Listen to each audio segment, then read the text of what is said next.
Hi, I'm Lisa Messenger, founder and editor-in-chief of Collective Hub, and I am here on this beautiful Sydney summer's day with the fabulous Jason Silva for part 2. Lucky me.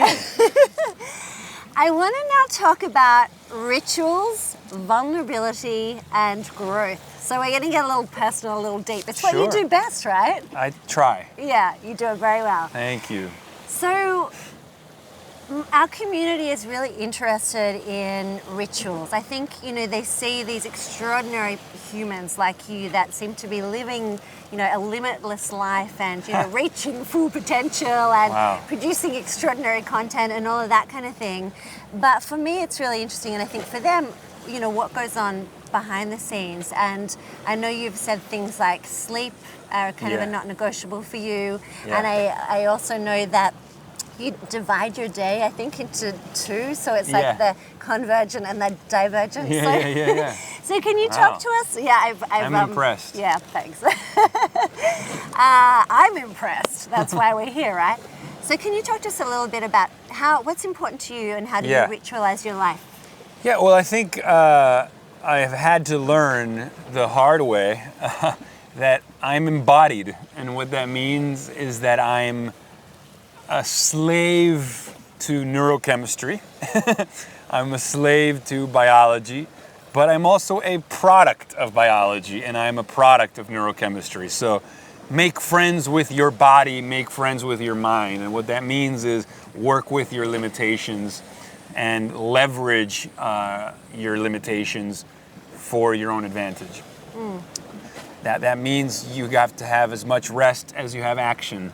And if somebody like me that wants everything to be amazing and exciting and enthralling and marvelous all the time, you're going to learn quickly that you're going to burn out. You're going to have downtime. You're going to have to learn to sleep. You're going to have to learn to rest. And basically, deal with the limitations of biology. Yeah. And it's a philosophical battle because part of my whole ethos is the dream of being unbounded intellectually, emotionally, and physically, to have no limits. But unfortunately, we have to work within certain limits. And I know that for me, if I don't get enough rest, I do not function the next day. The experience of consciousness becomes more difficult. My ability to regulate my emotions becomes more difficult. And it's a fact that if you don't get enough sleep, you're not as able to regulate your emotions. Yeah. And if you're somebody who can be an emotional creature, that's going to cause a lot of problems. They say that sometimes dread and anxiety are nothing more than low blood sugar and bad sleep. So, if you learn these physiological interventions that you can do to help you manage your emotional universe, that's a powerful tool, and it's something you should ritualize. And I think it's a really important message. I know when I started, people started noticing me as an entrepreneur, and there was this expectation. They'd be like, oh, so you must sleep, 3 or 4 hours a night? And I'm like, no, I sleep 8 to 10 hours every night unapologetically. Yeah. And that is how I can function. And I think Arianna Huffington's helped recently with that and, just changing people's perception of what it is to function at your highest self or whatever. Yeah. Totally. Is there a duality of, when you're living at your optimum and everything's awesome and we're on a high and it's, we're pushing the limits and everything, is there a duality of then coming down and potentially suffering from, anxiety or depression? I've experienced some of that myself and I've had to learn the tools to deal with that. Yeah. What's been your experience around that? It's my biggest struggle. I mean, I would say that my biggest existential struggle is coping with the idea of any kind of finitude. I think it was Tolstoy used to say that humans have to find a way to bridge the finite with the infinite in order to live. Yeah. And the universe is infinite. We are seemingly not. And so that's an existential source of tension and dread. Usually deferrable. We're young, vibrant, and healthy, so we don't have to worry about that now. But it's there, Sometimes late at night, you lie against the pillow, you can hear your own heartbeat against the pillow. It's like, holy shit. This thing better keep working, So that existential tension is there, and that anxiety is there. But there's also the more imminent anxiety of just day-to-day functioning, and I know that that's where the whole sleep ritual comes in. sometimes the crash of some of these highs is the fear of not being able to get back there. Have I peaked? Will I triumph again the way I maybe triumphed in the past? Will I make another video as inspired as I did my last video? Will these opportunities keep coming the way that they've come before? Will I stay healthy tomorrow? You know, those have been sources of anxiety, and they've become more acute the more successful I've become, ironically. You'd think that the more successful you become, the more confident you become in your own ability to be successful. But what actually has happened is there's all this fear that emerges about whether you will be able to sustain or deliver or show up the way you have in the past. Yeah. And so how do you combat that? well, I'm a voracious reader. I'm a voracious researcher. I believe in solutions and hunting down solutions. I surround myself and have befriended some of the smartest people in the world. People like the co-founders of the Flow Genome Project, Stephen Kotler and Jamie Wheel. People like Rick Doblin, who runs the Multidisciplinary Association for Psychedelic Studies. People like Ray Kurzweil, who's known for his ideas about the technological singularity when humans transcend their biology. I've pretty much befriended everybody who I think can provide a pathway to salvation from my demons.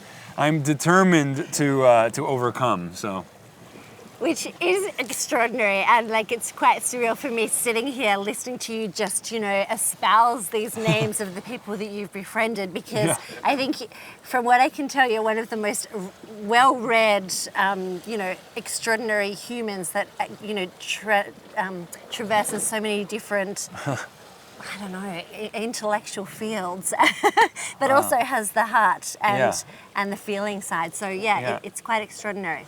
So when do you feel most alive? So I've really fallen in love with the sort of concept of novelty. So the new is always going to be enthralling. There's a neurochemistry that explains this, which is the fact that novel experiences stimulate the dopamine neurotransmitter in the brain. Dopamine is the high that we get from discovering something new. Originally, this was the excitement of a potential new mate. But we've co-opted that, and the potential new anything now fires up our dopamine. People who are adrenaline junkies, people who are novelty junkies, people who love literature and ideas, they get fired up. Their dopamine gets fired up from the new, explorers, seekers, you know? And there's a lot of poetry behind this. I think I've had experiences of altered states of consciousness triggered by incredibly enrapturing environments, triggered by experimenting with, you know, medical cannabis, triggered by going to places I've never been. But the point is, this Michael Pollan calls it a sense of first sight unencumbered by knowingness. And that's like my happy place, because becoming jaded is the enemy of the child within. And unfortunately, when everything becomes accessible, when everything is always around, everything becomes deadened. Routine deadens, habit deadens, familiarity breeds contempt. But that sense of first sight unencumbered by knowingness is that childlike wonder and awe of seeing something as if for the first time, pre-judgment, when you're just basking in astonishment. And they call it opiated adjacency. So you're outside yourself and beside yourself and in spite of yourself, just marveling. You know, I've had experiences snorkeling that has given me this out-of-body flow-like ecstasis. I've had movies that trigger that. And one of my biggest fears is for that not to work. For the effect of circumstance or experience not to impact me and enthrall me. Because that's to become deadened by boredom or habit or routine is one of my existential fears. And so I seek out novel experiences, and I'm interested very much in this emerging field or this trend of what they call experience design. So like finding ways of mediating and designing interior experience. And that's huge for me.